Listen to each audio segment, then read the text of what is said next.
কিংবা মৃত্যু বা স্বেচ্ছা মৃত্যু। এটা মানে আমাদের যে অ্যাপ্লাইড এথিক্স এখন তার মেডিকেল এথিক্সের একটা পার্ট ইউথেনেশিয়া, যে death is natural to us. সবাই কিন্তু আমাদের কাছে মৃত্যুটা খুব স্বাভাবিক। তাহলে এই বিষয়টা এত কন্ট্রোভার্সি কেন, এত কথা কেন? প্রচুর তর্ক বিতর্ক এখন চলছে এইটাতে। ক্যাপশন দিয়েছি দেখো, sometimes death ends suffering and not life.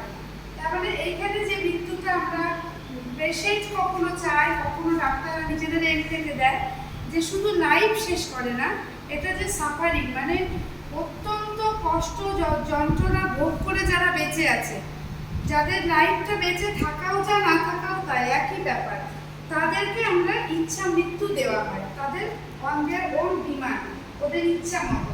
সেটা তার পরিবারেরও কেউ করতে পারে, নিজেও আজকাল হয়েছে তার আইনগতভাবে লিগালি ওরা ডকুমেন্টেড করে যায় যে আমি যদি এইরকম এমন একটা স্টেজে থাকি জীবনের শেষে যেখানে আমার বাঁচা এবং মরা, এই লাইফ অ্যান্ড ডেথের মধ্যে কোনো ডিফারেন্স নেই, তখন যেন আমাকে এই প্রসিডিওরে যেতে হয়। কি